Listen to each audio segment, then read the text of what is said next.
नमस्कार दोस्तों, स्वागत है अपने YouTube channel top trending GK में। दोस्तों अपन जो टेक्स्ट बुक और एचएन पब्लिकेशन की तरफ से 4000 स्मार्ट क्वेश्चंस बैंक की जो स्मार्ट बुक है उसमें से साइंस की इंपॉर्टेंट 1000 क्वेश्चंस की सीरीज कर रहे थे, जिसमें से अब तक आपके 9 पार्ट कंप्लीट हो चुके हैं। उन 9 पार्ट में आपके बायोलॉजी के 421 सवाल थे। साथ ही साथ केमिस्ट्री के पार्ट आपका पार्ट 9 था, उससे कंटिन्यू हुए थे। तो पार्ट 9 में केमिस्ट्री में अपन ने 60 सवाल कवर किए थे। इस प्रकार इस सीरीज को कंटिन्यू करते हुए आज ये पार्ट 10 है, जिसमें रसायन विज्ञान के आप 60 और सवाल देखने वाले हैं। इस प्रकार 2 और पार्ट आएंगे जिसमें केमिस्ट्री के सारे 250 सवाल कवर हो जाएंगे। फिर बचेगी फिजिक्स, वो भी नेक्स्ट 2 से 3 पार्ट में कवर होने वाली है। तो इस सीरीज से जुड़ने के लिए चैनल को सब्सक्राइब करके बेल आइकन हिट कर देना। तो ये वैसे 4000 क्वेश्चंस के स्मार्ट बुक है जो टेक्स्ट बुक और एचएन पब्लिकेशन की तरफ से आती है, जिसमें सारे सब्जेक्ट के आपके जितने भी, जैसे साइंस के तो है ही है, साथ ही साथ आपके जैसे जियोग्राफी है, पॉलिटिकल है या फिर इकोनॉमिक्स है, इन सभी हिस्ट्री वगैरह के क्वेश्चन 4000 इंपॉर्टेंट जो बार बार एग्जाम में आते रहते हैं, वो इंपॉर्टेंट क्वेश्चन एक्स्ट्रा फैक्ट्स दिए गए हैं। स्मार्ट बुक क्यों है, यदि आपने प्रीवियस पार्ट देखे तो आपको पता चल गया है, बाकी आप एंड तक ज़रूर बने रहना, आपको पता चल जाएगा इसमें किस प्रकार अलग से पैटर्न है, क्यों ये लेटेस्ट एक तरीके से मार्केट की पहली इस प्रकार की बुक्स है जिसमें टीटी दिया है, स्मार्ट आंसर की दे रखी है, अलग से इनसाइड सॉल्यूशन मिलने वाला है। तो यहाँ पर चलिए कंटिन्यू कर लेते हैं। पार्ट 10 में केमिस्ट्री के सवाल देख लेते हैं जो 64 से कंटिन्यू कर रहे हैं। सारे सवाल बहुत ज़्यादा महत्वपूर्ण हैं। बाकी इसकी बेस्ट बाई लिंक आपको अमेजन से आप बाई भी कर सकते हो, फिजिकल बुक डिस्क्रिप्शन बॉक्स में दे दूंगा मैं। तो ये सवाल नंबर 64 से कंटिन्यू कर रहे हैं। और जो भी कैंडिडेट मॉक टेस्ट नहीं लगाते हैं, अभी भी मौका है, चाहे आप रेलवे की तैयारी करते हो, एसएससी, बैंकिंग, डिफेंस, जितने भी एग्जाम की आप तैयारी करते हो, उन सारे एग्जाम्स के मॉक टेस्ट है वो एक ही पास में आपको टेक्स्ट बुक पर मिल रहे हैं। यहाँ पर 1 ईयर टेक्स्ट बुक पास की वैलिडिटी है। यदि आप टीटी के कूपन कोड यूज़ करेंगे तो मैक्सिमम डिस्काउंट भी ले सकते हो। ये टेक्स्ट बुक ऐप और वेबसाइट दोनों पर अवेलेबल है, जो सेम एग्जाम पैटर्न और डैशबोर्ड पर आधारित मॉक टेस्ट रहते हैं। जैसे कि अभी एनटीपीसी सीबीटी 2 के लेवल 6 और लेवल 4 का एग्जाम हुआ है, या फिर एनटीपीसी सीबीटी फर्स्ट का एग्जाम हुआ है, थोड़ा पैटर्न अलग था। तो अभी यहाँ पर टेक्स्ट बुक पर 102 नए टेस्ट ऐड किए गए हैं, उसके लेवल अप करते हुए लेटेस्ट पैटर्न को ध्यान में रखते हुए वो भी आप ट्राई कर सकते हो। एग्जाम में क्या होता है, समय कम रहता है, सवाल ज़्यादा रहता है, तो टाइम मैनेजमेंट के लिए आपको प्रैक्टिस करना बहुत ज़्यादा जरूरी है। और एग्जाम ओरिएंटेड, एग्जाम पैटर्न पर आधारित यहाँ पर मॉक टेस्ट आपको टेक्स्ट बुक पर देखने को मिलते हैं, और टीटीजी के कूपन कोड से आप मैक्सिमम डिस्काउंट ले सकते हो। तो चलिए, यहाँ पर सवाल है, निम्नलिखित में से कौन सी गैस रक्त की वहन क्षमता को कम करती है? इनमें से कौन सी गैस है रक्त की वहन क्षमता? तो ये हो जाएगी कार्बन मोनोऑक्साइड। टीटीए है, टाइम टू आंसर 12 सेकंड के भीतर आपको आंसर करना है। जैसे ये जो टेक्स्ट बुक की तरफ से, एचएन की तरफ से स्मार्ट बुक है, इसमें मैथ वगैरह की भी है, जहाँ पर टीटी बहुत ज़्यादा मदद करता है। क्योंकि ये टीटी कहाँ से निकला है, जो लाखों कैंडिडेट टेक्स्ट बुक पर मॉक टेस्ट अटेम्प्ट करते हैं, तो वो पूरा पेपर अटेम्प्ट करेंगे, तो उस पर्टिकुलर सवाल को उन्होंने कितने सेकंड के भीतर सॉल्व किया और पूरा पेपर भी अटेम्प्ट कर लिया है। तो एवरेज और जो इंटेलिजेंस कैंडिडेट की यहाँ पर देखी जाती है कि उस सवाल को हल करने में कितना समय लिया है, तो आपको भी 12 सेकंड के भीतर आंसर आना चाहिए। और इसका आंसर आना चाहिए आपकी कार्बन मोनोऑक्साइड, यानी इसका फॉर्मूला CO हो जाएगा। यदि कार्बन मोनोऑक्साइड रक्त के अंदर आज, जैसे कार्बन मोनोऑक्साइड में होता क्या है, ऑक्सीजन वहन क्षमता कम क्यों होती है? क्योंकि ये आरबीसी के जो हीमोग्लोबिन है उसमें जमा हो जाती है और ऑक्सीजन वहन करने की क्षमता को रोक देती है। अब यहाँ पर आप देखेंगे नाइट्रस ऑक्साइड है N2O, कार्बन डाइऑक्साइड CO2, और इसके अलावा नाइट्रिक ऑक्साइड है जो NO है, कार्बन मोनोऑक्साइड CO हो जाएगा। अब सवाल नंबर 64 का आंसर B है, वो 72% कैंडिडेट ने किया। आपकी क्या स्थिति है? और 13% कैंडिडेट ने इसको छोड़ दिया है, उनको टप लगा है, और बाकी वाले ने गलत किया होगा। तो यहाँ से आपके और कैंडिडेट से तुलना भी कर सकते हो इस स्मार्ट बुक से। अब सवाल अगला है, गैस का उपयोग फलों की कृत्रिम रूप से पकाने के लिए किया जाता है। कृत्रिम रूप से फलों को पकाने के लिए जो गैस का उपयोग किया जाता है वो है दोस्तों एसिटिलीन गैस।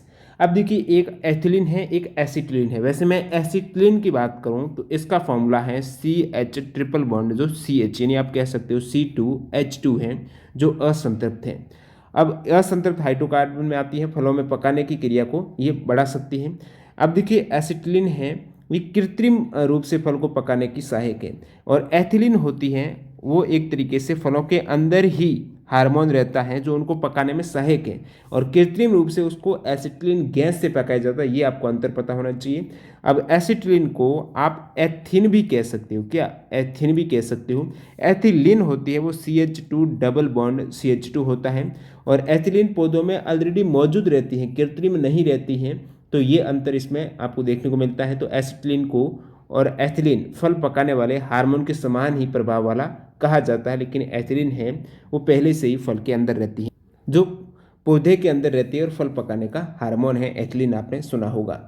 अब एसिटिलीन में क्या होता है, बहुत बार कैल्शियम कार्बाइड का छिड़काव किया जाता है, जो कच्चे फल है उसको पकाने को प्रेरित करने के लिए उस पर कैल्शियम कार्बाइड यानी CaC2 का छिड़काव करेंगे तो जल्द से रिएक्शन करके ये क्या बनाएगा, C2H2 एसिटिलीन बनाता है, जो कि पकाने में सहायक है। अगला सवाल यहाँ पर देखेंगे, सवाल नंबर 65 का ए है वो 43% कैंडिडेट ने किया है। अब सवाल है, ऑक्टेव का नियम कहता है कि अगर रासायनिक तत्वों को बढ़ते हुए परमाणु भार के अनुसार व्यवस्थित करेंगे तो समान भौतिक और रासायनिक गुण वाले तत्वों के प्रत्येक अंतराल के बाद क्या है, उनके गुणों में और रासायनिक भौतिक गुण और रासायनिक गुण दोनों में समानता देखने को मिलेगी। यदि उनको परमाणु भार में आप व्यवस्थित करेंगे तो 7 तत्वों के अंतराल के बाद एक तत्व, उसके बाद 7 अंतराल के 8वां तत्व और पहला तत्व है, उनके ये भौतिक और रासायनिक गुण समान होंगे। तो कितने तत्वों के अंतराल के बाद, तो आप कहेंगे प्रत्येक 8वें तत्व में समान भौतिक और रासायनिक गुण होते हैं। तो ये दिया है ऑक्टेव का नियम, किसने दिया है, न्यूलैंड ने दिया है 1864 में, और 62 ज्ञात तत्व उसमें आवर्त सारणी में उन्होंने रखे थे। अब एप्पल में निम्नलिखित में से कौन सा हार्मोन, कौन सा अम्ल मौजूद होता है एप्पल में, सेब में? सेब में का सभी को पता है मैलिक एसिड होता है सेब के अंदर, तो मैलिक अम्ल है, ये केले और जामुन में भी पाया जा सकता है। और बाकी आप विकल्प में देखेंगे ऑक्जेलिक एसिड बहुत बार आता है, तो टमाटर में, ओके टमाटर याद रखिएगा, ओके टमाटर यानी ऑक्जेलिक एसिड है वो टमाटर में रहता है, और हरी सब्जियों में रहता है ये ऑक्जेलिक एसिड। लैक्टिक एसिड है जैसे डेयरी प्रोडक्ट में आपके दूध दही है उसमें लैक्टिक है। एस्कॉर्बिक नींबू संतरा है जो खट्टे फल है उसमें एस्कॉर्बिक एसिड। और सवाल नंबर 67 का है, 85% कैंडिडेट ने करेक्ट किया है। आधुनिक आवर्त नियम किसके द्वारा दिया गया है? तो आधुनिक आवर्त नियम मोजले की आवर्त सारणी है, जो आधुनिक आवर्त सारणी रहती है, उन्होंने जो भौतिक और रासायनिक गुण है परमाणु संख्या के आवर्त फलन उन्होंने बताए हैं, परमाणु भार के बजाय परमाणु संख्या जो परमाणु क्रमांक है Z है उसको उन्होंने माना है। आधुनिक आवर्त सारणी मोजले 68 का डी करेक्ट किया है 96%। जो इजी सवाल है वो लगभग सभी कैंडिडेट करेक्ट करेंगे और किसी ने यहाँ पर स्किप नहीं किया, 0%।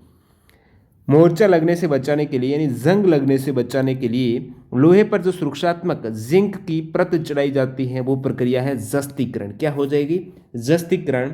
स्टील या लोहे में जस्ता का लेप लगाने की जो प्रक्रिया है ताकि उसको जंग से बचाया जा सके।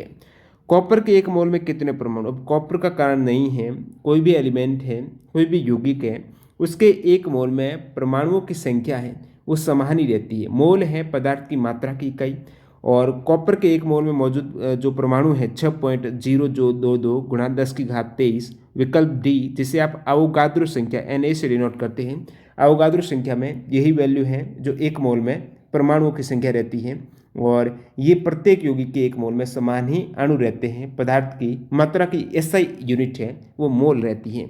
नेक्स्ट वाला देखते हैं।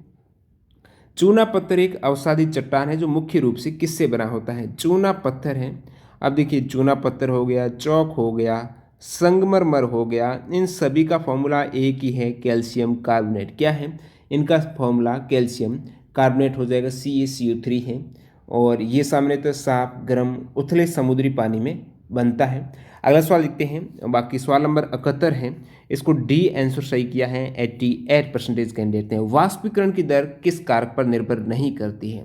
वाष्पीकरण की दर है, वाष्पीकरण को प्रभावित करने वाले कारक हैं, जिसमें उसकी सतह के क्षेत्रफल पर भी, अब वाष्पीकरण हो रही है उसका सतह का क्षेत्रफल कितना है वो भी डिपेंड करता है, तापमान भी डिपेंड करता है, और हवा की गति भी करती है डिपेंड।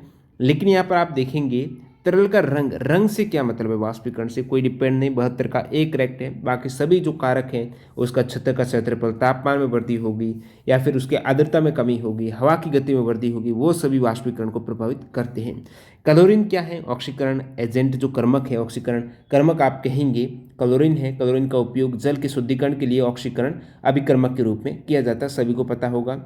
अब ऑक्सीकरण जो कर्मक होता है जिसे आप ऑक्सीकारक बोलते हो, ये इलेक्ट्रॉन को ग्रहण करता है। ऑक्सीकारक क्या है? इलेक्ट्रॉन को प्राप्त करता है और रासायनिक अभिक्रिया में अपचित हो जाता है, खुद इलेक्ट्रॉन ग्राही के रूप में इसे जाना जाता है।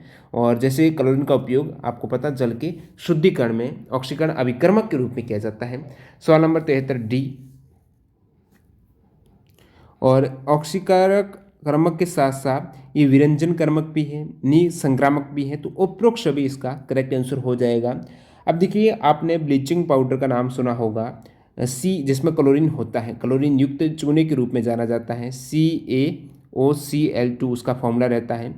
अब इसको यदि आप जल से रिएक्शन कराएंगे तो क्या बनेगा, CaOH का होल ट्वाइस है और क्लोरीन मुक्त हो जाएगी। तो क्लोरीन एक विरंजक अभिक्रमक के रूप में भी कार्य करता है। यहाँ पर क्या करता है, विरंजक अभिक्रमक। और ब्लीचिंग पाउडर को क्लोरीन युक्त चूने के रूप में जाना जाता है और इसे पीने योग्य जल बनाने के लिए एक निसंक्रामक के रूप में व्यापक रूप से आप उपयोग भी कर सकते हो। ब्लीचिंग पाउडर को घोलने पर उसमें घुलने वाला क्लोरीन होता है जो जल के साथ ब्लीचिंग पाउडर की क्रिया से विमुक्त हो जाता है, जो यहाँ पर Cl2 हुआ है। तो ये सारे काम में जो क्लोरीन है ब्लीचिंग पाउडर में भी काम आ जाएगा, Cl होता है, ऑक्सीकरण अभिक्रमक भी है, जल को शुद्धिकरण में भी काम आता है। अगला सवाल देखते हैं, टिंडल प्रभाव प्रकाश के कौन से इफेक्ट से संबंधित है। कौन सा प्रकाश का घटना टिंडल प्रभाव से जुड़ी हुई है। टिंडल प्रभाव प्रकाश के प्रकीर्णन से संबंधित है। प्रकाश का प्रकीर्णन, प्रकीर्णन का मतलब है जो प्रकाश के फैल जाता है, जो बहुत छोटे छोटे कण हैं उनसे टकराकर वायुमंडलीय कणों से। और टिंडल प्रभाव एक कोलाइडी विलयन में या बहुत महीन निलंबन में कणों के द्वारा प्रकाश के प्रकीर्णन की घटना होती है। प्रकीर्णन की मात्रा डिपेंड करती है प्रकाश की आवृत्ति और कणों के घनत्व पर निर्भर करती है। तो ये टिंडल प्रभाव प्रकीर्णन का ही परिणाम है। चौथा का बी करेक्ट है। निम्नलिखित में से किस तत्व में अधिकतम परमाणु त्रिज्या है। अब आप क्या करते हो, आवर्त सारणी में जो ग्रुप होता है ऊपर से नीचे जाएंगे ना, कोष की संख्या बढ़ रही है, उस कोष में क्या होगा, परमाणु त्रिज्या बढ़ेगी कोष की संख्या बढ़ने पर। तो यहाँ पर आप देखेंगे किस तत्व में अधिकतम परमाणु संख्या है। अब एलिमेंट का आपको थोड़ा परमाणु क्रमांक पता होना चाहिए, आवर्त सारणी में क्या स्थान है, कौन से आवर्त में आते हैं, कौन से उद्वर्ग में आते हैं। जैसे मैं बात करूँ पोटेशियम, तो पोटेशियम आवर्त सारणी का ग्रुप 1 है। पोटेशियम आपको ये हाइड्रोजन हल्ली ना की, तो ये आप देखेंगे पहला, दूसरा, तीसरा, चौथा आवर्त में आता है पोटेशियम, तीसरे पे आता है सोडियम। अब पोटेशियम की परमाणु त्रिज्या तो ज़्यादा होगी सोडियम से, तो यहाँ पर सोडियम से तो पोटेशियम की ज़्यादा है। अन्य आप नाइट्रोजन और कार्बन देखेंगे तो ये जो तीसरा आवर्त है कार्बन और नाइट्रोजन है आवर्त सारणी की आवर्त 2 से है, दूसरा आवर्त है उससे जुड़े हुए हैं कार्बन और नाइट्रोजन दोनों ही। आवर्त 2 है उससे हैं। इसके बजाय ये आवर्त 4 से पोटेशियम है, तो इसकी परमाणु त्रिज्या बड़ी होनी है, तो यहाँ पर सबसे बड़ी किसकी हो जाएगी, के की हो जाएगी, यानी पोटेशियम की हो जाएगी। 75 का बी करेक्ट है। 38% कैंडिडेट ने किया, थोड़ा टफ लेवल का सवाल आपको आवर्त सारणी के अकॉर्डिंग बताना है और 37% ने इसको स्किप ही कर दिया। आपकी क्या स्थिति यहाँ से आपको पता चलना चाहिए। आधुनिक आवर्त सारणी के किस समूह में हैलोजन को स्थापित किया गया है। हैलोजन जो 17वां ग्रुप है उसको आधुनिक आवर्त सारणी में 17वें ग्रुप में जो हैलोजन एलिमेंट है फ्लोरीन, क्लोरीन, ब्रोमीन, आयोडीन और एस्टेटिन, ये एलिमेंट हैं जो हैलोजन एलिमेंट कहलाते हैं। 17वां ग्रुप है। 16वां ग्रुप को आप कहेंगे चैल्कोजन। अब उनको कैल्कोजन भी आप बोल सकते हो, प्रोनाउंसिएशन में कहीं कहीं चैल्कोजन भी कहते हैं, कैल्कोजन भी। चैल्कोजन है 16वां ग्रुप जो ऑक्सीजन फैमिली है, ओल्ड स्टाइल से टिप जो ऑक्सीजन सल्फर वाली वो है चैल्कोजन। अक्रिय है 18वां, तो ये सभी आपको पता होना चाहिए। क्षारीय धातु पहला, क्षारीय मृदा दूसरा ग्रुप है। अगला सवाल देखते हैं, वायुमंडल में निम्नलिखित में से किसकी उपस्थिति से अम्लीय वर्षा होती है। अब अम्लीय वर्षा का पूछा है तो आपको पता होना चाहिए सल्फर डाइऑक्साइड। अब देखिए अम्लीय वर्षा NO2 और SO2 के कारण होती है, सल्फर के ऑक्साइड और नाइट्रोजन के ऑक्साइड। तो यहाँ पर सल्फर के ऑक्साइड आपको दे रखा है, तो ये करेक्ट हो जाएगा। नाइट्रोजन और सल्फर के ऑक्साइड जो प्रकृति में अम्लीय होते हैं वो वायुमंडल में ठोस कणों के साथ हवा द्वारा बहते जाते हैं, जिससे अम्लीय वृक्षा जो होती है वो आपको देखने को मिलती है। अगला सवाल देखते हैं यहाँ पर, किसको सार्वभौमिक विलायक के रूप में हर किसी को घोल देगा, पानी हो जाएगा, जल करेक्ट है। एक विलायक वह पदार्थ है जो एक विलय को घोलता है, जिसके परिणाम स्वरूप आपको एक घोल बनता दिखता है, तो ये क्या है, जल है। सार्वभौमिक यूनिवर्सल आपको विलायक के रूप में जल है। देखिए अन्य जैसे एसीटोन आपको देखने को मिल रहा है, एसीटोन है, इसका फॉर्मूला है CH3 C डबल बॉन्ड और कीटोन ग्रुप से CH3, ये एसीटोन है। एल्कोहल OH ग्रुप से हो जाएगा। केरोसिन C11 8H23O होता है। नेक्स्ट वाला देखते हैं यहाँ पर, एक परमाणु जो इलेक्ट्रॉन को न तो प्राप्त कर सकता है और न ही खो सकता है, न तो इलेक्ट्रॉन को ग्रहण करेगा और न ही उसको त्याग सकता है, मतलब रिएक्शन नहीं कर पा रहा, अक्रिय है। जो अक्रिय ग्रुप वाले जितने भी एलिमेंट हैं वो एक तरीके से 18वां ग्रुप है, शून्य ग्रुप है, जो न तो इलेक्ट्रॉन को प्राप्त कर सकता है नहीं खो सकता है, वो सारे अक्रिय हो जाएंगे। अब धातुओं में क्या होता है, धातु हैं वो इलेक्ट्रॉन त्याग कर धनायन बनाती हैं, तो धनात्मक आयनों के उपज वाले इलेक्ट्रॉन के खोने की प्रवृत्ति होती है वो धातुओं में होती है। इसका उल्टा अधातुओं में है, ऋणात्मक आयनों को उत्पन्न करने वाले इलेक्ट्रॉन को प्राप्त करने की प्रवृत्ति वह धातुओं में होती है। अक्रिय है वो न तो ग्रहण करेगा न त्यागेगा। अगला सवाल देखते हैं यहाँ पर, सीएनजी में मुख्य रूप से कौन सी गैस होती है? सीएनजी, अब सीएनजी की बात आई है, कंप्रेस्ड नेचुरल गैस है, उसमें मुख्य रूप से क्या होगी? मीथेन होगी। सीएनजी में याद रखना है मीथेन उपस्थित होती है। ऑप्शन डी करेक्ट है, एट्टी का। अगला सवाल यहाँ पर, टंगस्टन का मेल्टिंग पॉइंट आपको गलनांक पूछा है, किसका? टंगस्टन। बहुत बार टंगस्टन का आपको सिंबल पूछा जाता है तो डब्ल्यू से दर्शाया जाता है। परमाणु क्रमांक 74 होता है, गलनांक 3422, 3422, 3422 डिग्री सेंटीग्रेड होता है। तो ये टंगस्टन का मेल्टिंग पॉइंट, अपने उच्च गलनांक के कारण ही टंगस्टन का उपयोग जो बल्ब है उसके फिलामेंट में किया जाता है। कम गलनांक होगा, जल्दी पिघल जाएगा, तो फिलामेंट में टंगस्टन का उपयोग बहुत ज़्यादा गलनांक है, काफ़ी ज़्यादा हीट चाहिए। अगला सवाल, सेब में कौन सा एसिड होता है? सेब में मैलिक होता है। वह पदार्थ जो किसी रासायनिक अभिक्रिया की गति में वृद्धि करता है तो वो तो होगा उत्प्रेरक। रासायनिक अभिक्रिया की गति को बढ़ा देगा, उत्प्रेरक है, उसकी दर को बढ़ाने के लिए अभिक्रिया में जोड़ा जाता है। और अगला सवाल लिखते हैं यहाँ पर, जो लेवल 2, अब लेवल 1 के जो इजी सवाल हैं वो कंप्लीट हो गए हैं केमिस्ट्री में, सवाल नंबर 83 से। अब नेक्स्ट 84 से 157 तक सवाल हैं वो लेवल 2 के हैं। एक और लेवल 3 रहेगा जो लास्ट में, जिसमें टफ लेवल के सवाल है। इस प्रकार आपको इजी, मॉडरेट और टफ लेवल अलग अलग देखने को मिलेंगे। 6C14 और 7N15 किसके उदाहरण हैं? तो 6C14 यहाँ पर आप देखेंगे परमाणु क्रमांक है, ये है द्रव्यमान है। अब परमाणु क्रमांक भी अलग अलग, द्रव्यमान भी अलग अलग है। तो न तो समस्थानिक है, न ही समभारिक। समस्थानिक में परमाणु क्रमांक समान होते हैं, जैसे कि हाइड्रोजन के 3 समस्थानिक हैं, प्रोटियम, ड्यूटेरियम और ट्राइटियम होता है, जिसमें परमाणु क्रमांक समान लेकिन परमाणु द्रव्यमान अलग अलग है, तो वो समस्थानिक। समभारिक में ये परमाणु द्रव्यमान समान होते हैं लेकिन परमाणु क्रमांक है वो आपके अलग अलग होंगे। अब यहाँ पर आप देखेंगे, यदि आप द्रव्यमान में से परमाणु संख्या घटाएंगे उस केस में आपको क्या मिलने वाला है? न्यूट्रॉन की संख्या। और इसमें भी आप 15 में से 7 करेंगे तो आपको 8 ही मिलने वाला है। दोनों में न्यूट्रॉन की संख्या समान है, इसका मतलब सम न्यूट्रॉनिक है। ये क्या है? सम न्यूट्रॉनिक हो जाएगा। अब यहाँ पर आप विकल्प में देखेंगे सम इलेक्ट्रॉनिक भी है। इसका क्या मतलब है? अब देखिए, सम इलेक्ट्रॉनिक ऐसे परमाणु जिसमें इलेक्ट्रॉन की संख्या समान है लेकिन विभिन्न परमाणु आवेश हैं। परमाणु आवेश अलग अलग हैं, जैसे Mg+2 और Na+। अब अलग अलग परमाणु आवेश हैं लेकिन नंबर ऑफ जो इलेक्ट्रॉन्स हैं वो उसमें इक्वल हैं, वो हो जाएंगे आपकी सम इलेक्ट्रॉनिक। और समभारिक में उदाहरण की बात करूं तो जैसे 18 जो आर्गन 40 और 19 जो पोटेशियम वो भी 40 है। अब यहाँ पर देखेंगे परमाणु द्रव्यमान समान लेकिन द्रव्यमान क्रमांक परमाणु अलग अलग हैं, तो वो समभारिक है। निम्नलिखित में से कौन सा एक एक्टिनॉइड है? लेंथेनॉइड, एक्टिनॉइड जो ग्रुप F के एलिमेंट हैं, वो सबसे अंतर वाले जो संक्रामक तत्व हैं, और वो कौन से हैं? एक्टिनॉइड इनमें से कौन सा एलिमेंट है? तो आपको पता होना चाहिए एक्टिनॉइड की शुरुआत कहाँ से होती है। तो एक्टिनॉइड्स या एक्टिनॉइड्स, एक्टिनियम 89 जो परमाणु क्रमांक है एक्टिनियम का, वहाँ से लॉरेंशियम जो परमाणु क्रमांक 103 तक है। 89 से 103 तक में कौन सा? ये TH आता है जो आप थोरियम बोलते हो, तो इसका मतलब ये एक्टिनॉइड है। अब 88 वाला तो इसमें आएगा नहीं। अब देखिए La है। अब जो मैं बात करूं लेंथेनॉइड की, लेंथेनॉइड की शुरुआत होती है एलिमेंट नंबर 58 से, जो सीरियम है, वहाँ से लेकर 71 तक है। तो 71 में है ल्यूटेशियम Lu, तो 58 से 71 है वो है लेंथेनॉइड सीरीज की। एक्टिनॉइड की सीरीज है उसके बाद 89 से 103 जिसमें 15 एलिमेंट आते हैं वो है एक्टिनॉइड। ये आपको पता होना चाहिए। जैसे आप देखेंगे TH थोरियम है, Ra जो रेडियम 88 परमाणु क्रमांक है, रूथेनियम है 44 है, लेंथेनम है वो 57 है।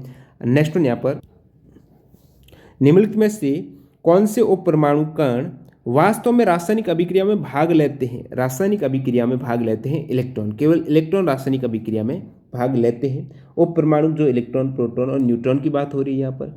अब देखिए, इलेक्ट्रॉन ही बाहरी कोश में रहते हैं, वो तो नाभिक में रहते हैं, प्रोटॉन और न्यूट्रॉन है केवल परमाणु प्रतिक्रिया में।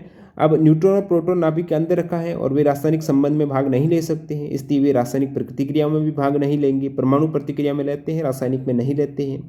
और बाहरी शेल में जो इलेक्ट्रॉन है, संयोजक इलेक्ट्रॉन है, वही सब कुछ होता है, आयनीकरण ऊर्जा वगैरह होती है उसमें, रासायनिक अभिक्रिया में भाग लेते हैं, कम आयनीकरण ऊर्जा होती है उसमें, इसलिए। अगला सवाल लिखते हैं यहाँ पर, अणुओं के बीच अधिकतम आकर्षण बल होता है कौन से अणुओं के मध्य? अब ठोस है तो इसमें आकर्षण बल बहुत ज़्यादा है, ये इजी सवाल रह जाएगा। अगला सवाल देखते हैं। बाकी इसको 87 को सभी ने करेक्ट किया क्योंकि बहुत ईजी था, तो 100% ने करेक्ट ही कर लिया। पेड़ों से प्राप्त होने वाला जो प्राकृतिक रबर है उसका निर्माण किससे होता है? उसका जो बहुलक पूछा है, मोनोमर प्राकृतिक रबर का निर्माण किससे होता है? तो उसका पॉलीमर आइसोप्रेन हो जाएगा। क्या है? आइसोप्रेन से प्राकृतिक रबर। आइसोप्रेन यानी C5H8 है। इसको इस प्रकार लिखेंगे आप CH2 double bond CH3 CH double bond CH2, या फिर इसका IUPAC नाम हो जाएगा 1,2,2 मिथाइल। इसके बाद डबल बॉन्ड है ना, 1 पे भी है 3 पे भी है, 2 मिथाइल 1,3 ब्यूटाडाइन। ये 4 कार्बन, तो ब्यूटा 2 है तो डाई इन हो जाएगा IUPAC से। तो 2 मिथाइल 1,3 ब्यूटाडाइन जो आइसोप्रीन है C5H8 है। रबर के पेड़ से प्राप्त होने वाला ये प्राकृतिक रबर आइसोप्रेन का ही एक बहुलक है। अगला सवाल, सिरका का मुख्य रासायनिक घटक क्या है? सिरका, सिरका, एसिटिक क्या है? एसिटिक एसिड ही, एसिटिक यानी CH3C double bond OH carboxylic acid से सबसे महत्वपूर्ण जो एसिटिक अम्ल को एथेनोइक एसिड भी आप कह सकते हो, ये सिरका एसिटिक अम्ल और ट्रेस रसायनों का एक जलीय विलयन होता है जिसमें फ्लेवर हो सकते हैं। निम्नलिखित में से कौन सा कैल्शियम का परमाणु द्रव्यमान है? क्या है? 40 है, 40U परमाणु द्रव्यमान कैल्शियम का 40μ। ऑप्शन बी करेक्ट है 90 का। निम्नलिखित में से कौन सा एक विलयन के रूप में वर्गीकृत किया जा सकता है? विलयन के रूप में कौन सा विलयन के रूप में वर्गीकृत किया जा सकता है? समुद्र के पानी को एक विलयन के रूप में आप वर्गीकृत कर सकते हो। समुद्र के पानी में क्या होता है? 2.5% उसमें साल्ट होता है और बाकी 96.5% उसमें पानी का मिश्रण, और पानी और साल्ट है तो वो मिश्रण हो जाएगा, विलयन बन जाएगा समुद्र का पानी। करेक्ट है। जो पूरे पृथ्वी पर 2.5% पानी ही पीने योग्य है, फ्रेश वाटर है। आधुनिक आवर्त सारणी में तत्वों को व्यवस्थित किया गया है। तो आधुनिक आवर्त सारणी की है, मोजले की आवर्त सारणी है परमाणु क्रमांक के बढ़ते क्रम में, तो परमाणु संख्या ऑप्शन सी करेक्ट है 92 का। आधुनिक आवर्त सारणी में 18 आपको पता है समूह है, 7 आवर्त हैं। परमाणु क्रमांक के बढ़ते क्रम में आवर्ती फलन है उसके गुण। निम्नलिखित में से कौन सी धातु सबसे अधिक लचीली है? सबसे अधिक लचीली धातु है, अब देखिए लचीली सबसे अधिक इनमें से कौन सी हो जाएगी? Ag हो जाएगी। Ag यानी सिल्वर की बात हो रही है। सिल्वर है, गोल्ड है, एल्यूमिनियम है, वो लचीली है।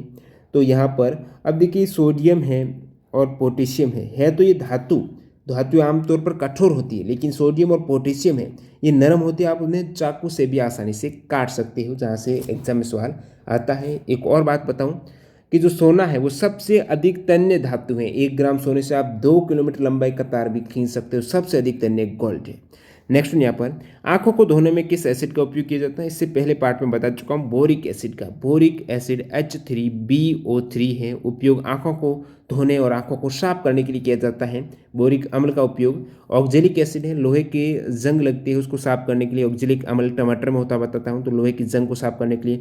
नाइट्रिक एसिड है, उर्वरक वगैरह में इसका उपयोग होता है। गैलेना निम्नलिखित में से किस धातु का अयस्क है? 94 का जो करेक्ट किया है 94% कैंडिडेट ने। गैलेना किसका अयस्क है? तो लेड का है, Pb का है, PbS है, लेड 2 सल्फाइड। सीसा का अयस्क है गैलेना, लेड करेक्ट हो जाएगा, PbH इसका फॉर्मूला है। तो लोहे का अयस्क में आपके हेमेटाइट, लिमोनाइट, मैग्नेटाइट ये आते हैं। कैडमियम में जो कैडमियम है इसका अयस्क है ग्रीनोकाइट, और बेरियम का है बेराइटिज, ये याद रखना आपको। 94 का 30% कैंडिडेट ने करेक्ट किया है। गैलेना किसका अयस्क है? ऑप्शन सी करेक्ट है। वनस्पति तेल से वनस्पति घी के निर्माण में किस गैस का प्रयोग किया जाता है? वनस्पति तेल से आप वनस्पति घी बना रहे हो, मतलब वहां पर आप हाइड्रोजन ऐड कर रहे हो, ठीक है, क्योंकि वनस्पति तेल है वो असंतृप्त है। असंतृप्त नहीं, उसमें डबल बॉन्ड या ट्रिपल बॉन्ड है कार्बन कार्बन के मध्य। अब इनको हटाना है तो कार्बन तो ऐड करना, हाइड्रोजन ऐड करना पड़ेगा कार्बन के साथ में। हाइड्रोजन ऐड करेंगे तो उत्प्रेरक की आवश्यकता होगी, बहुत बार पूछ जाता है। तो उत्प्रेरक वहाँ पर निक्ल का प्रयोग किया जाता है। कौन सा? निक्ल उत्प्रेरक, जो यौगिक एक उच्च दाब पर होता है, निक्ल उत्प्रेरक है, उसकी उपस्थिति में हाइड्रोजन वनस्पति तेल से वनस्पति घी में कन्वर्ट करती है, क्योंकि हाइड्रोजन जुड़ेगी तो असंतृप्त है वो संतृप्त बन जाएगा, डबल बॉन्ड ट्रिपल बॉन्ड से सिंगल बॉन्ड में कन्वर्ट हो जाएगा। अगला सवाल यहाँ पर 96 का 65% कैंडिडेट ने करेक्ट किया है। निम्नलिखित में से किसमें कमरे के तापमान पर जल के साथ समान भौतिक अवस्था होती है? अब जल के साथ, जल लिक्विड है कमरे के तापमान पर, बाकी लिक्विड कौन सा है यहाँ पर? ब्रोमीन है। कौन सी अधातु लिक्विड है? बहुत बार आता है कमरे के ताप पर, तो ब्रोमीन हो जाएगी। 97 का बी करेक्ट है, ब्रोमीन। आयोडीन की बात करें जिसका परमाणु क्रमांक 53 रहता है, हैलोजन परिवार का एलिमेंट है, कमरे के तापमान पर ठोस रहता है। क्लोरीन है 17, तो ये गैस है और हरी पीली गैस रहती है क्लोरीन इसका। और परमाणु क्रमांक 9 जो फ्लोरीन का रहता है, ये हल्का सदस्य है फ्लोरीन, जो सबसे अभिक्रियाशील भी है और कमरे के तापमान पर ये एक गैस रूप में रहता है। अगला सवाल, एलपीजी किसका मिश्रण है? एलपीजी तरलीकृत पेट्रोलियम गैस है, लिक्विफाइड पेट्रोलियम गैस है। वो किसका मिश्रण है? हाइड्रोकार्बन इसमें रहेंगे। एलपीजी में कौन से हाइड्रोकार्बन है? तो ब्यूटेन और प्रोपेन है। इंपॉर्टेंट सवाल है, प्रोपेन ब्यूटेन है एलपीजी में। 98 का बी करेक्ट किया है। प्रोपेन और ब्यूटेन कितने परसेंटेज कैंडिडेट? तो 75%। प्रोपेन और ब्यूटेन है जो कि एलपीजी के अंतर्गत आते हैं। निम्नलिखित में से कौन सी धातु सबसे अधिक प्रतिक्रियाशील धातु, सबसे अधिक अभिक्रियाशील धातु इनमें से कौन सी है? अब सबसे अधिक में कैल्शियम है। जो अभिक्रियाशीलता वाली श्रेणी है धातु की, उसमें आपको पोटेशियम सबसे अधिक, सोडियम रहती है, के कैल्शियम है, Mg मैग्नीशियम है। सबसे कम अभिक्रिया जो गोल्ड वगैरह है वो एकदम उनका फिक्स कलर क्यों रहता है? क्योंकि वो अभिक्रिया नहीं कर सकते ऑक्सीजन वगैरह से, बहुत कम, सबसे कम अभिक्रियाशील है जो गोल्ड, तांबा है, और इसके अलावा आपकी कॉपर है उसकी बहुत कम है। बाकी उसके बाद पीबी है, Fe है, जिंक है, ये इनकी सापेक्ष कम ही रहती है। उत्कृष्ट गैस कौन सी है? तो उत्कृष्ट गैस किसी से रिएक्शन नहीं करेगी, तो एक परमाणुक है जो नोबल गैस है, उत्कृष्ट गैस है, बाहरी कोश फुल एकदम, तो वो किसी से रिएक्शन नहीं करते हैं, जिसमें helium, neon, argon, krypton, xenon, radon आती हैं। एक परमाणुक है और गलनांक, क्वथनांक भी उनके कम ही होते हैं। ताजे दूध की पीएच कितनी होती है? अब दूध की पीएच, दूध कुछ अम्लीय टाइप का है तो ये आप रेंज ले सकते हो, ऑप्शन डी करेक्ट है। ताजे दूध की पीएच है 6.4 से 6.8 है, और ज़्यादा समय तक रहेगा ज़्यादा अम्लीय हो जाएगा, दही बनता है और ज़्यादा अम्लीय है। तेल और पानी का एक तीसरे पदार्थ की मदद से विक्षेपण हो सकता है, जैसे आमतौर पर। अब तेल के अंदर पानी, पानी के अंदर तेल है, उनको स्थायी करने के लिए उसमें पायसी कारक मिलाया जाता है।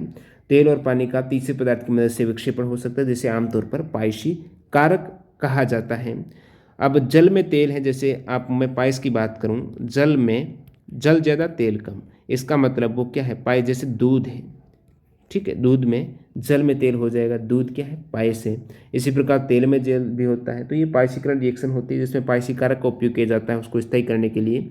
और अगला सवाल लिखते हैं यहाँ पर, मोलरता घटेगी जब हम तापमान, मोलरता है सांद्रता, तापमान बढ़ाएंगे तो मोलरता क्या है? घट जाएगी। मोलरता एक विलियन के प्रति लीटर, विलियन के प्रति लीटर में विले के मोलों के रूप में परिभाषित है, वो मोलरता है। जो मोलर सांद्रता के रूप में भी जान सकते हो, विलियन की मोलर सांद्रता ही उसकी मोलरता है। मोलरता होती है, एक मोललता भी होती है जो तापमान पर डिपेंड ही नहीं करती है। तो मोलरता है उसकी प्रति किलोग्राम पर मोलों की संख्या के रूप में परिभाषित रहती है। और जो मोलरता है वो आयतन पर डिपेंड करती है, आयतन के व्युत्क्रमानुपाती होती है, और आयतन और तापमान आपस में समानुपाती है। आयतन, तापमान बढ़ेगा तो आयतन बढ़ेगा, तो यहाँ पर आयतन की व्युत्क्रमानुपाती मोलरता है, तो तापमान की भी व्युत्क्रमानुपाती है, तो तापमान बढ़ेगा तो मोलरता घटेगी। मोलरता घटेगी जब हम तापमान बढ़ाएंगे। ऑप्शन ए करेक्ट है 103 का। नेक्स्ट सवाल, निम्नलिखित में से कौन सा एक कोलाइड नहीं है? कोलाइड के थोड़े कण अणु बड़े होते हैं, जैसे मैं बात करूं, एक विलयन में कणों की क्या उसका आकार है उस पर डिपेंड करता है किस प्रकार का वास्तविक विलयन होता है, जिसके कण 1 nm से भी छोटे होते हैं। अब जो कोलाइड है उसके कण 1 nm से 1000 nm के मध्य होते हैं, ठीक है। कोलाइड में प्रसुप्त जो कण है उनका आकार 1 से 1000 नैनोमीटर तक हो सकता है। अब 1000 नैनोमीटर से अधिक वो निलंबन के अंतर्गत आ जाते हैं। इनमें से कौन सा कोलाइड नहीं है? तो कोलाइड बोला है तो विलयन एक ऐसा विलयन जिसमें एक पदार्थ के सूक्ष्म रूप से फैलाए गए जो अघुलनशील कण है वो दूसरे पदार्थ में क्या है? प्रसुप्त कर दिया जाता है। इनमें से आप देखेंगे बोरिक एसिड है वो कोलाइड नहीं है, तो ऑप्शन 4 104 का डी करेक्ट है। तत्वों की बाहरी कक्षा में 8 इलेक्ट्रॉन के साथ 3 कक्षाएं हैं। अब 3 कक्षाएं हैं, आपको ऑर्गन का परमाणु क्रमांक पता हो तो आप इजीली, जैसे ऑर्गन है, ऑर्गन की बात करूं तो परमाणु संख्या 18 है, तो पहले कोष में 2 आएंगे, उसके बाद 8 8 आ जाएंगे, 3 कोष है, अंतिम कोष में 8 इलेक्ट्रॉन है, तो ये ऑर्गन हो जाएगा। नेक्स्ट बात, संतृप्त हाइड्रोकार्बन। संतृप्त में क्या है? एक ही सिंगल बॉन्ड है। आइन, ईन ये तो होएगा ही नहीं, ईन में 2 होंगे, आइन में 3 होंगे, एन में 1 होता है, एल्केन, एन में सिंगल बॉन्ड होता है। जैसे आप कार्बन और कार्बन के मध्य देखेंगे वो सिंगल बॉन्ड है, इसका मतलब इसमें 3 हाइड्रोजन रहेंगे, इसमें भी 3 हाइड्रोजन रहेंगे, वो क्या है? संतृप्त हाइड्रोकार्बन। अगला सवाल 107वां, तब होता है प्रकीर्णन कणों के आयाम, प्रकीर्णन विकिरण की तरंग दैर्ध्य बड़े होते हैं। क्या तब होता है? कौन सा प्रकीर्णन तब होता है? अब प्रकीर्णन है टिंडल प्रकीर्णन। टिंडल प्रकीर्णन में क्या होता है? जो प्रकीर्णन करने वाले कण का आयाम आकार है ना, वो प्रकीर्णन विकिरण की वेवलेंथ से भी बड़े होते हैं, उस केस में वो आपको दिखाई देते हैं कण। टिंडल प्रभाव, जैसे मैं बात करूं टिंडल प्रभाव, एक छोटे से निलंबित कण वाले जो माध्यम है, अब निलंबित कण वाला माध्यम चाहिए, वहाँ पर कणों का आकार बड़ा होगा, तो उसमें प्रकाश की किरण आप गुजारेंगे। जैसे एक कमरे में जब खिड़की से धुआं या धूल प्रवेश करती तो आपको वो मार्ग दिखाई देता है, वही क्या है, टिंडल प्रभाव है। वो कण बड़े हैं आकार में, जो प्रकाश की वेवलेंथ है उसके आकार से भी, इसके कारण ये होता है टिंडल प्रभाव। बाकी यहाँ पर आप देखेंगे रमन और रेले का प्रकीर्णन कब होता है, जब प्रकीर्णन कणों का आयाम है, आपतन विकिरण है ना, उसकी वेवलेंथ से थोड़े कम 5% से कम होते हैं, उस केस में रमन और रेले इफेक्ट या प्रकीर्णन आपको देखने को मिलता है। तो बड़े हैं उस केस में वो टिंडल प्रकीर्णन हो जाएगा। ऑप्शन ए करेक्ट 107 का। अशुद्ध कपूर को किस प्रक्रिया के द्वारा शुद्ध किया जाता है, अशुद्ध है, अब उसको शुद्ध करना है तो ऊर्ध्वपातन आप यूज करेंगे। ऊर्ध्वपातन क्या है, ठोस से डायरेक्ट गैस में कन्वर्ट है, लिक्विड में नहीं होगा, तो ये ऊर्ध्वपातन। लेंथेनाइड और एक्टिनाइड को क्या कहा जाता है, जो एफ ग्रुप के आंतरिक संक्रमण तत्व आ जाते हैं, लेंथेनॉइड और एक्टिनॉइड। ऊपर आपने सवाल में देखा होगा 15 एलिमेंट जो एक्टिनॉइड के ऊपर सवाल था, कौन से एलिमेंट से लेकर कौन से तक रहते हैं, तो एक बार और बताऊं।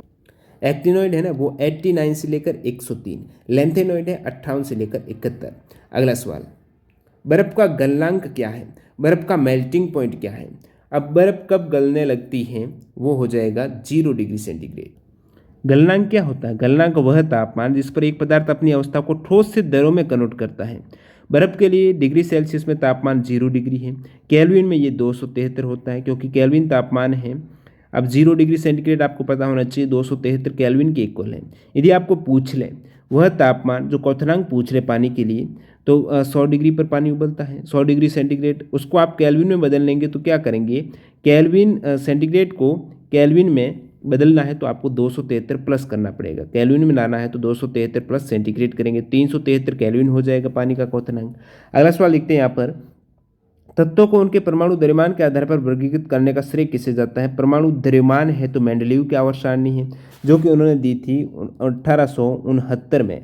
आवर्त सारणी परमाणु द्रव्यमान के आधार पर दी थी मेंडलीव ने। नेक्स्ट सवाल, निम्नलिखित में से कौन सी धातु मिश्र धातु का कोई घटक नहीं है, तो जिसे जर्मन सिल्वर कहा जाता है, लेकिन जर्मन सिल्वर में निम्नलिखित में से कौन सा घटक नहीं है इनमें से। जर्मन सिल्वर यानी निक्कू जी की बात हो रही है, किसकी, निक्कू जी, नी यानी निकल, कू यानी कॉपर, सीओ, कॉपर, जी यानी जिंक। तो जर्मन सिल्वर में एक्चुअल में सिल्वर होती ही नहीं है, चांदी होती ही नहीं, निक्कू जी होते हैं, निकल कॉपर जिंक होते हैं, जिसमें तांबा होता है 60, 20 और 20 निकल और जिंक रहते हैं।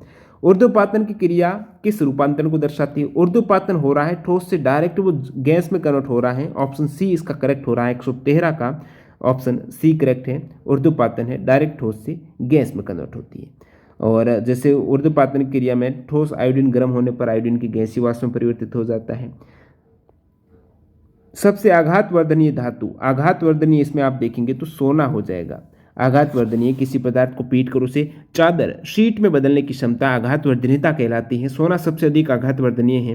नेक्स्ट सवाल लिखते हैं यहाँ पर, निम्नलिखित में से कौन सी एक ऊष्माक्षेपी प्रतिक्रिया है। एक ऊष्माशोषी होती है, एक ऊष्माक्षेपी होती है। ऊष्माशोषी में क्या है, ऊष्मा ग्रहण होती है, जैसे बर्फ के टुकड़ों का पिघलना, वहाँ पर ऊष्मा ग्रहण करेगा तभी पिघलेंगे। ऊष्माक्षेपी में ऊष्मा को उत्सर्जन किया जाता है, जैसे परमाणु विस्फोट में होता है। नेक्स्ट सवाल देखते हैं यहाँ पर, किसी तत्व का इलेक्ट्रॉनिक जो कॉन्फ़िगरेशन है 2 8 7 है, इसकी संयोजकता कौन सी होगी। वैलेंसी आपको पूछा है तो 1 होगी, बाहरी कोष 1 इलेक्ट्रॉन से भर जाएगा, तो ये 2 8 7 है, पूर्ण करने के लिए 1 इलेक्ट्रॉन की आवश्यकता है, इसका मतलब उसकी संयोजकता 1 है। सही विकल्प ऑप्शन डी 4 करेक्ट है 116 का, जो कि 87% कैंडिडेट ने करेक्ट किया है। CH4 के 100 ग्राम में परमाणु की संख्या, CH4 के 100 ग्राम में, यहाँ पर थोड़ा सवाल में मिसमैच है। देखिए मैं CH4 की बात करूँ तो CH4 का जो आणविक द्रव्यमान है वो क्या रहेगा, कार्बन का 12 और हाइड्रोजन का 1 है 4 है, 12 और 4 हो जाएंगे आपके 16। अब 16 जो CH4 में 16 द्रव्यमान है। अब देखिए 100 ग्राम में, अब 16 का मतलब है 16 ग्राम पर मोल, 1 मोल में 16 ग्राम होते हैं CH4 में, लेकिन 100 ग्राम में 16 ग्राम में 1 मोल है, तो 100 ग्राम में कितने मोल होंगे, 100/16 करेंगे आप, 100/16 करेंगे तो 6.25 मोल। अब 6.25 मोल कब हो रहे हैं, जब 100 ग्राम CH4 है। आपको पूछा है 100 ग्राम में परमाणु की संख्या, अब कोई भी यौगिक हो उसके 1 मोल में परमाणु की संख्या फिक्स है, वो कितनी है, 6.022 × 10 की घात 23 परमाणु, 1 मोल जो अवोगाद्रो संख्या है। अब 1 मोल में इतने हैं तो 6.25 मोल में आप 6.25 से गुणा करेंगे तो आंसर 37.64 आएगा। 37.64 के बाद में गुणा भी 10 की घात 23 है, जो इस विकल्प में है ही नहीं। अगला सवाल लिखते हैं यहाँ पर, लेकिन इन्होंने कुछ इस टाइप से किया है कि भाई CH4 के 100 ग्राम में, अब मोल तो आ गए 6.25 मोल जो आ ही गए हैं, ठीक है। अब CH4 में इन्होंने कितने परमाणु मान लिए हैं? 5 मान लिए, 1 कार्बन के 4 हाइड्रोजन की। तो 5 परमाणु कब हैं? 1 मोल में, ये 1 मोल कहलाएगा CH4 का। 1 मोल में 5 परमाणु है तो 6.25 मोल में, जो कि 100 ग्राम से आता है, उसमें कितने हैं? 6.25 गुणा 5 करेंगे तो 31.25 परमाणु का मोल हो जाएगा, जो ये करेक्ट हुआ है 117 का C। नेक्स्ट सवाल, LPG किसका मिश्रण है? LPG हो जाएगा दोस्तों, ये दोबारा रिपीट हुआ है, जो हाइड्रोकार्बन का मिश्रण है LPG ब्यूटेन और प्रोपेन का। ऑप्शन C करेक्ट है 118 का, जो कि 88% कैंडिडेट ने करेक्ट किया है। सोडा पानी किस प्रकार के विलयन का उदाहरण है? अब सोडा पानी आप सभी को पता होगा, सोडा पानी में क्या होता है? पानी है, साथ साथ सोडा गैस है। तो यहाँ पर पानी और गैस कहीं दिख रहा है आपको? तरल में गैस का विलयन, तरल के अंदर गैस, ऑप्शन B करेक्ट है 119 का। पीएच स्केल की रेंज 0 से 14 होती है, पीएच स्केल 120 का भी B करेक्ट है। निम्नलिखित परिभाषाओं में कौन सी सही नहीं है? कौन सी सही नहीं है? तो इसमें परिभाषा आप देखेंगे समभारिक की, एक ही परमाणु संख्या के साथ परमाणु लेकिन भिन्न परमाणु द्रव्यमान। परमाणु द्रव्यमान समान होते हैं समभारिक में, समस्थानिक में परमाणु क्रमांक समान है, सम न्यूट्रॉनिक में न्यूट्रॉन की संख्या है। और राब को सैकेरोमाइसिस नामक खमीर की मदद से किण्वित किया जाता है। इस प्रक्रिया में प्राथमिक उत्पाद के रूप में क्या बनने वाला है? तो राब को जो किण्वित करेंगे सैक्रोमाइसिस नामक खमीर की मदद से, तो वहाँ पर बनेगा इथेनॉल, एक एल्कोहल बनेगा, इथेनॉल C2H5OH एल्कोहल बनेगा, और ये प्राइमरी प्रोडक्ट है। इसके अलावा एस्टर और अन्य एल्कोहल भी बनते हैं जो द्वितीयक उत्पाद के रूप में रहते हैं। तो ये ऑप्शन A करेक्ट है, इथेनॉल याद रखिएगा 122 का। अत्यधिक खाना खाने के बाद पेट में आपको एसिडिटी हो जाती है, अम्लता ज़्यादा हो जाती है। अम्लता को कम करने के लिए आप उसमें सारी बेकिंग सोडा है वो क्या करेंगे? उसका सेवन करेंगे। बेकिंग सोडा है वो पेट के अम्ल को प्रभाव को जल्दी से बेअसर कर देता है। नेक्स्ट यहाँ पर फ्यूज़ तार के लिए उपयोग होने वाली सामग्री है, फ्यूज़ तार है, वहाँ पर आपको इंडिकेट होता है जब कुछ शॉर्ट सर्किट हो जाता है तो फ्यूज़ तार क्या है? जल्दी से आपको इंडिकेट करेगा, वो कनेक्शन को क्या करेगा? आपस में तोड़ देगा। जब उसका गलनांक बहुत कम होगा, कम टेम्परेचर पर ही वो आपस में टूट जाएंगे। तो कम गलनांक चाहिए फ्यूज़ वायर में। वो किससे बना होता है? टिन और PVC से बना होता है। किससे? शीशा और टिन से बना होता है फ्यूज़ वायर, ये याद रखना है। तो कम गलनांक 124 का C करेक्ट है। निम्नलिखित में से कौन सा धनायन है? अब धनायन आप इसमें देखेंगे, अमोनिया होता है वो NH3 की फॉर्म में, लेकिन जो अमोनियम है, अमोनियम NH4 प्लस है, जो क्या है? धनायन है। अमोनियम क्या है? धनायन याद रखना है, ऑप्शन C करेक्ट है। इस प्रकार आपने यहाँ पर 125 तक सवाल नंबर 63 से कंटिन्यू किए थे। 63 से 125 तक केमिस्ट्री के यहाँ पर कंप्लीट हुए हैं। नेक्स्ट अपन 126 से कंटिन्यू करेंगे पार्ट 11 के साथ केमिस्ट्री के सवाल का। इससे पहले आपकी बायोलॉजी के प्रीवियस पार्ट में कंप्लीट हो चुका है, वो पार्ट उसकी प्लेलिस्ट अवेलेबल है, आप चेक कर सकते हो। बाकी ये बुक भी आप अमेजन से बाई कर सकते हो, टेक्स्ट बुक और एचएन पब्लिकेशन की 4000 जीके की क्वेश्चन की बुक है। बेस्ट बाई लिंक मैं आपको डिस्क्रिप्शन बॉक्स में दे दूंगा। और यदि आप टेस्ट सीरीज ज्वाइन करना चाहते हो तो टेक्स्ट बुक ऐप से TTG के कूपन कोड यूज़ करके मैक्सिमम डिस्काउंट ले सकते हो। Bye bye.